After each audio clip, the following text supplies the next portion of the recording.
Hey everyone, thanks for coming back to watch another update on my project car here.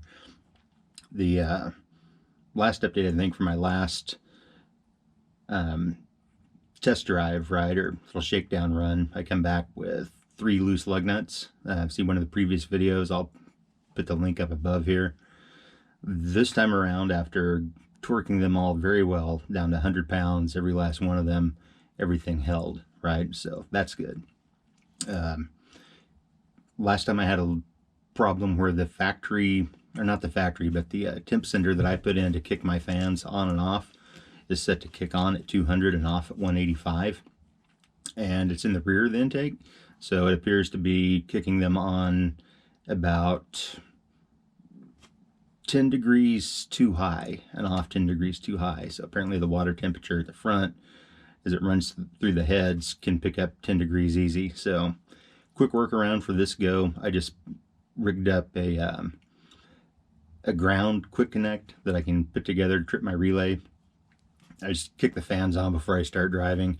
Never had any heating problems at all on this next shakedown run. So it went, I think I saw it get as high as maybe like 191 on the whole thing, and that's when pulling up to some stoplights to idle, and it was a slightly warmer day. So far so good. Only problem I had, again, I don't think I mentioned this in the last one, is by the time I got home, I noticed my voltage on my volt gauge was starting to drop, and it's what I suspected. The breaker that I have on the alternator, I think it's a 140 amp alternator. I have a 150 amp breaker mounted on top of the alternator to get it as close to that battery post as possible. And the thing's kicking off. It's not because there's a short. I think it's just kicking off because it's getting some heat soak in there. And when I went to reset it, it would not reset until the engine had cooled off a bit. So I'm going to try swapping that out for a Bussmann type fuse and see if that helps.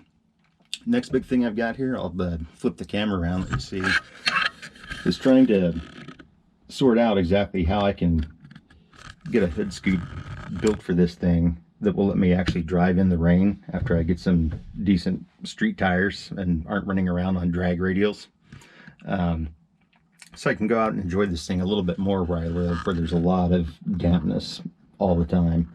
So I'll move outside here and show you guys what this looks like clearance wise while I'm trying to get this sorted out and not cut a bunch of holes in the factory turbo hood scoop. So the filter, and this is a small diameter filter, I forget what it was, maybe like 6 inches, 7, it's tiny. It fits through the factory opening in the hood, but you can see the rise to it. It does not clear the factory scoop. If the filter is off, which is the way it was when I picked it up, then it clears, just barely. Right? In fact, I think I've almost seen some rub marks on the hood from the bowl vent tubes. So what I'm trying to do is sort out what can I build to sit on top of here to, you know, that looks halfway decent, that I can take and get powder coated here locally when I'm done to match the car, just powder coated in gloss black and call it good, and maybe actually make it functional. So just trying to use some 2x4s at this point to get the base to stand up and start trying to see what kind of measurements would work, and trying to actually keep the level with the carb top as well.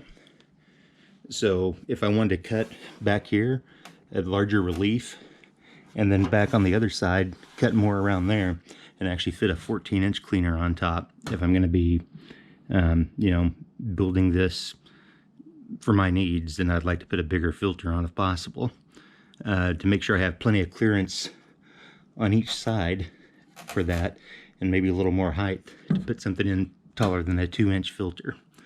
So if I step back just a bit, you can see where I've started to kind of do the mock-ups with the materials I have to do the mock-ups. And you know, so I was just wondering if any of you have done this, and if so, you know, send me a link for some pictures or message me a picture, because I'd like to see before I start down this. If somebody else has already figured it out, no need for me to reinvent the wheel here. But if nobody has, right, or anybody else is interested in it, then you know, I'm going to be doing it one way or the other here soon, so I can get out and drive this thing more frequently and enjoy it a bit. That's what I've realized from all my past project cars, is the more you can go out and drive them instead of having them set, the less likely you are to let them set, right? The less likely they are to just go, you know, rot in the barn, right? And turn up as somebody's barn find a decade from now.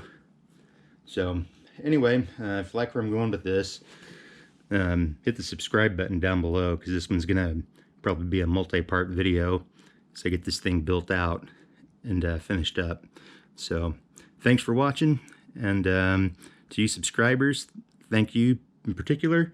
And if there's anything you subscribers would like to see me work on, I've got subframe connectors to go,